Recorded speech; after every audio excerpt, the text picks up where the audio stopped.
Hello and welcome to Let's Look At with Spirit of Cat. Today we're looking at the classic 90s shooter Descent thanks to the D1X-Rebirth Retro Mod. This is It's a port of the original game. The source code was released a number of years ago and a port has been made of the game such that it runs well on modern systems. That's the D1X-Rebirth project, and then the Retro Mod is a branch of the Rebirth project which has been aimed at keeping the game as close to the original as possible and just making the updates required to get it running well on modern systems and eliminate bugs that cause problems in playing the game. This is the version that is used in the multiplayer community these days when you want to play this. So I've been told. I haven't played much myself. I haven't played any multiplayer with it. I've played a couple of levels of single player just to get a feel for it. I used to play this in shareware versions back in the day, and it's the shareware files that I'm using here as well. So this whole installation has been a very simple process. It was just a matter of going to the Rebirth website and downloading an installer that another user had created that allows you to install the Rebirth files along with various add-ons, including the Retro Mod that we're using here, and you select what you want and then it downloads and installs all the correct files for you. You don't have to do any manual messing around with files yourself, and then it runs. I've been through the options and set up the resolution and the controls the way I like them. Just go have a look at all the options in here. Sound effects and music. I'm using one of the add-on music files or collections for this, which is the original music. The original music was presented in MIDI format, and modern systems apparently tend to mangle that MIDI music when trying to play it through modern Windows MIDI synths. But what they've done for this project is they have played the original MIDI files through various special MIDI synths, as I understand it, that mimic the sound of what the MIDI synths in DOS that they used back when the game was new. If they mimic those sounds so that it sounds like it did back then, and they record all that played as OGG files, which are a type of compressed audio file like MP3s, but of higher quality somehow. I'm not sure of the details, but everyone says OGGs are great, so they've recorded those MIDI files as OGG files so that now they can play on any modern system and they'll sound the same. So there's a bunch of different sets of music that you can get as add-on files for this, which are the original music and it's played by various MIDI synths. I've chosen the first one that was on the list, which is apparently fairly authentic, and I like the sound of it, so that's pretty good.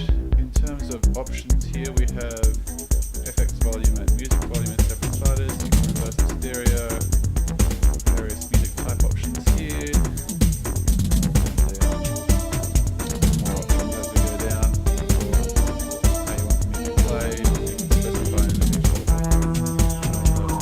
tracks, music options, controls.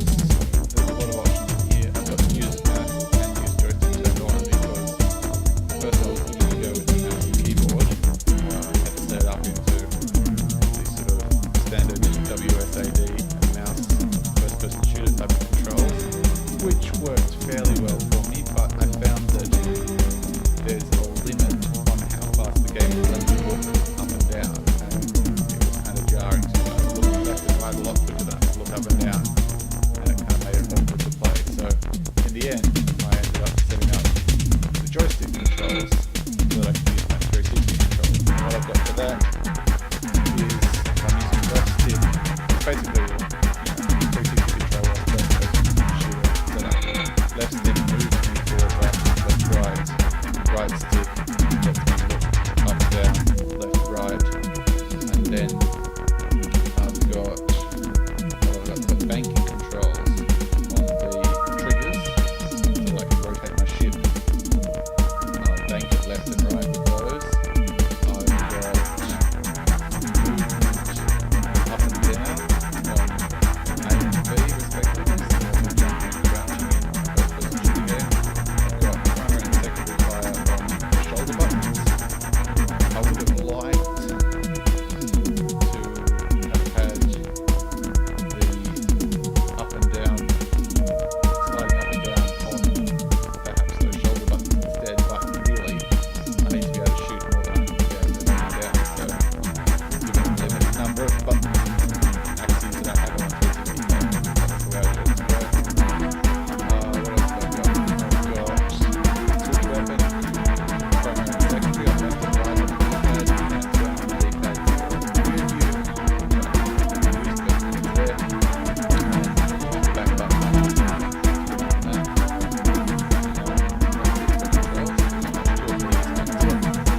6 degrees of freedom they can look, so and you could look in all directions. You had 3 axes which you could rotate your view on, so the normal 2 you expect in a first person shooter, plus tilting left and right for banking as we call it in this. And then also you could move along those 3 axes as well. You could move forward, back, left, right, and up and down because you were in a zero-G environment. So that was one of the things that I loved about this game back in the day. It had that full freedom of movement and freedom of rotation. So you could start off a level flying parallel with the floor, and you could rotate yourself such that you were flying, with the ceiling as the floor, or with one of the walls even as your floor. You could rotate yourself into any orientation you wanted and still play the game, so it was pretty neat that way. And so the controls, given that you have those extra degrees of freedom that you don't really have in a 2 legs kind of first person shooter game, mean that you kind of run out of, or you need extra buttons, you need extra controls to be able to do everything you want to do. So I've got this set up in a way that I find fairly comfortable now. What else have we got in here? My weapon keys, 1 through 0, the good old select weapon options you had in DOS games. But again, I've got no switch weapon buttons on my pad, so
haven't set up any of the fancy extra options. I'm just playing it basically as it used to look.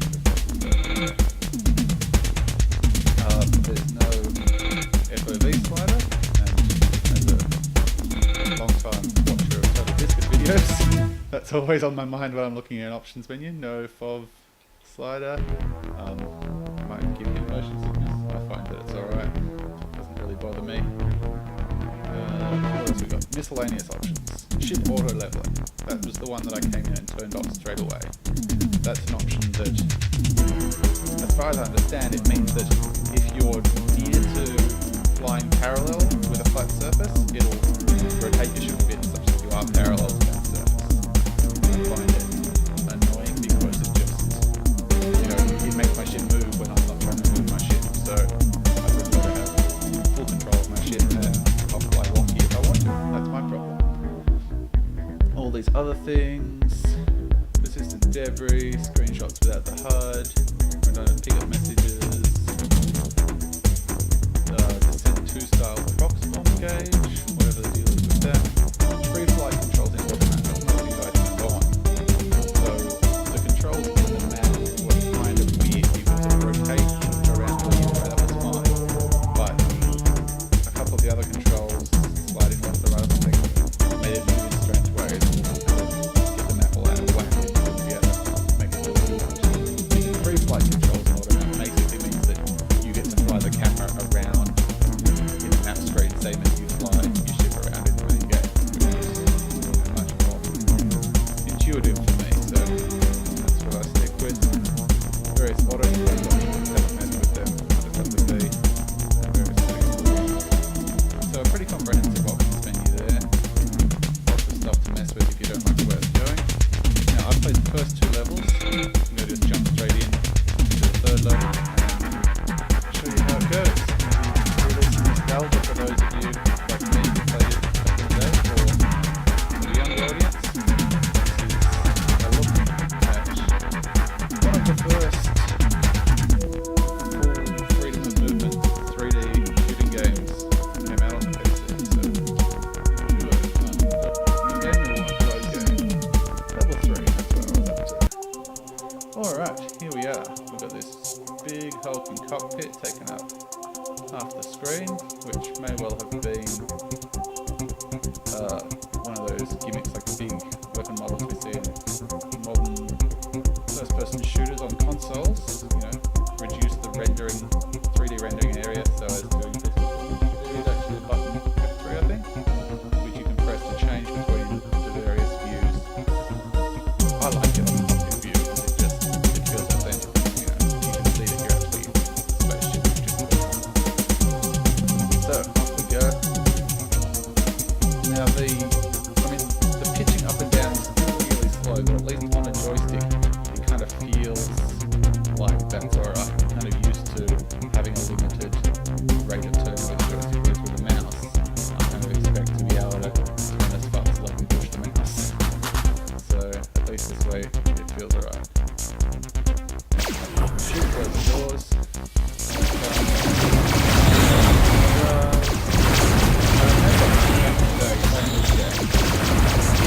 Really hard to get out of the way of things. But looking back, I think I was playing with keyboard only, not even keyboard and mouse. So I had to control both my movement and my rotation all with keyboard keys. Super clunky.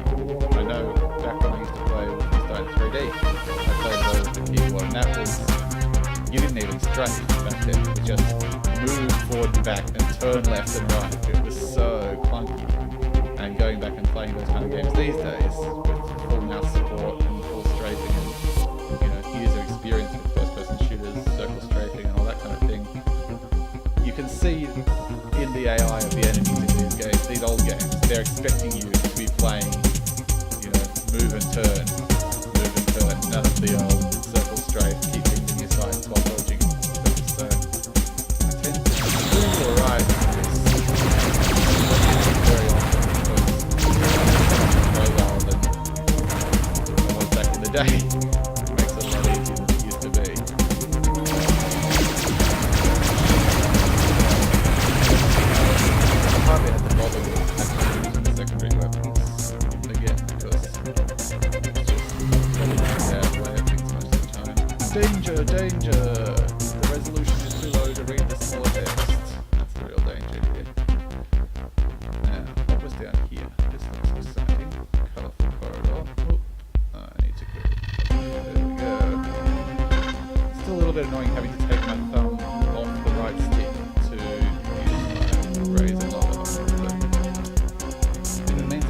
rotate and shoot with my thumbs on the sticks, and that's it.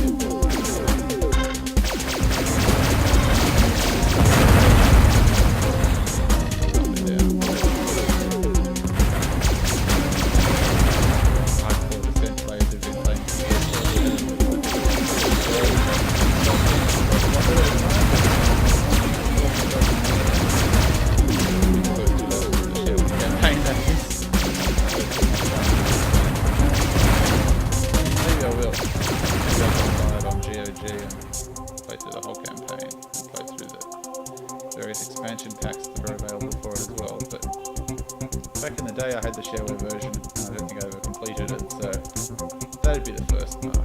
Get through the shareware version and then see if I feel like playing any more of it. See if I feel like shelling out money for it at that time.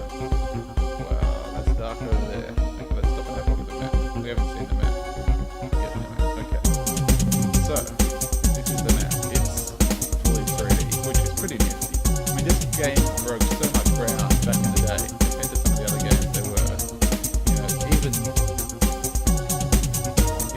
Wolfenstein 3D and Plague Zone, those were, you know, those first couple of first-person shooters. Even Doom, it started to get 3D with, you know, sort of being able to have ramps and things. But this is full 3D architecture here. We've got corridors going wherever they want in a fully 3D space. It's quite amazing at the time, and it still looks pretty cool. And the whole level design aspect still impresses me the way it's just so open in 3D. Now, oh, is this the way we came in? This is the way we came in. That's where we came down from. That way.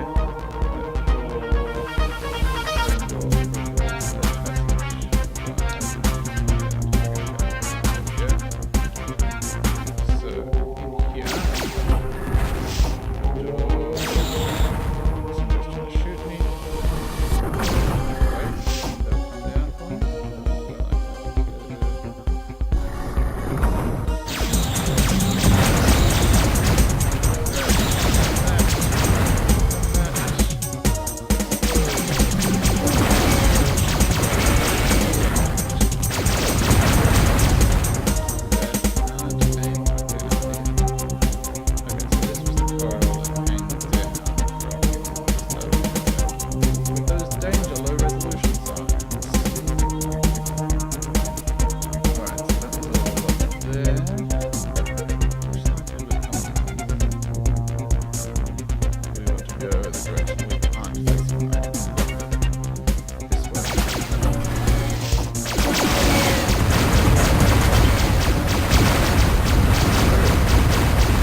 map was nice, but kind of awkward in this one, but still, general usage is better, I find, this one.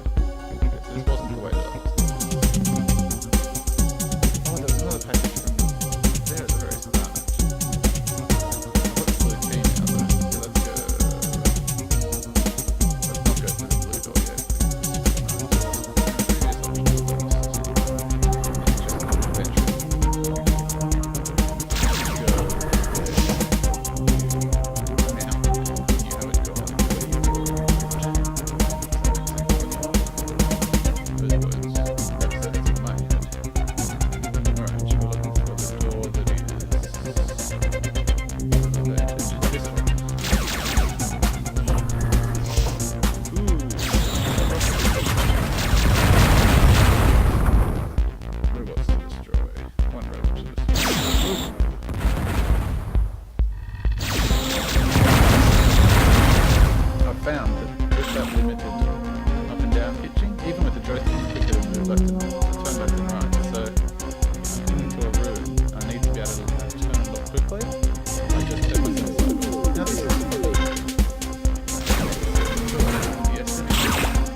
Robot.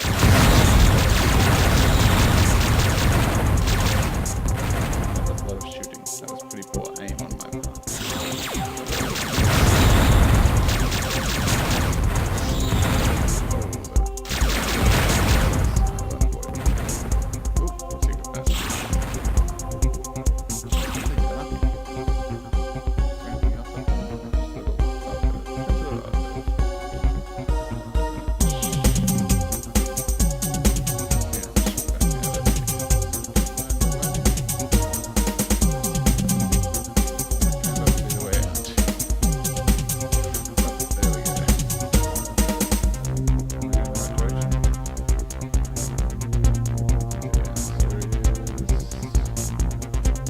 Oh, this connects back up to the beginning.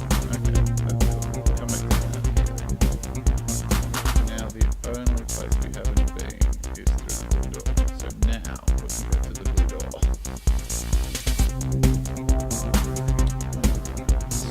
Blue door,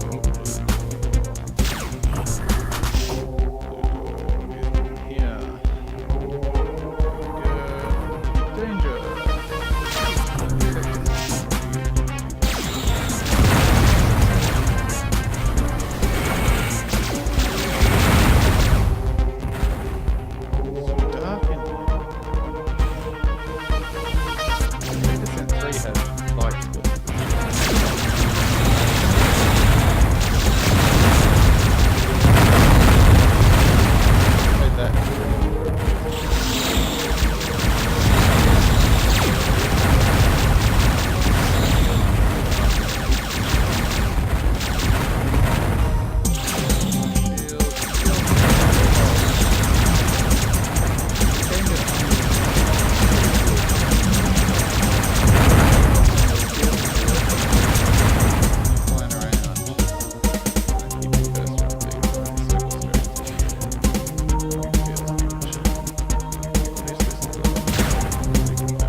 go left to get out, and then go right. Okay. Left, come out, and then go right, and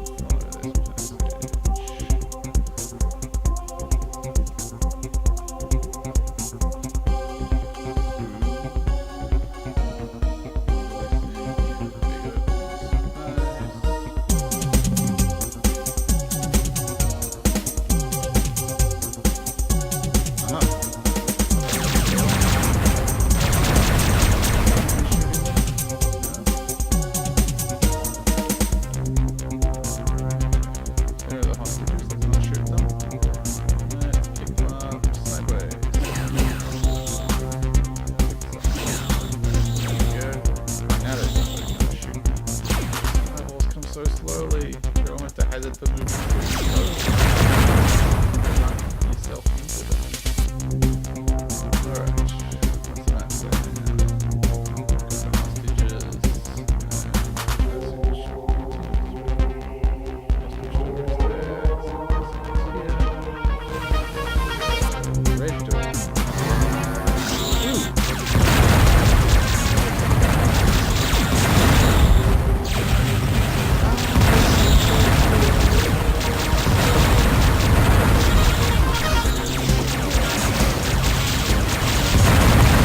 cat, whatever it is we're calling this.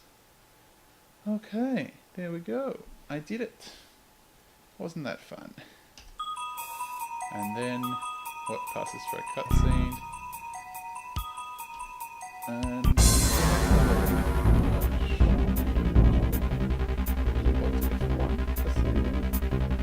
game saved. There we go. Oh yeah, yes. Alright, thanks for watching. This has been Let's Look At with Spirit of Cat. We've been looking at we've been looking at Descent thanks to the D1X-Retro project, or the D1X-Rebirth project Retro Mod. There's so much name in there, it's hard to work out what I'm doing.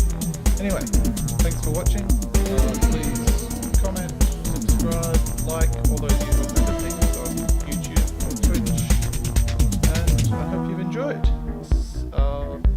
So many people say I'll see you next time at the end of videos, but the video producer never sees the audience anyway, so that's kind of weird and stupid, so I'm not going to say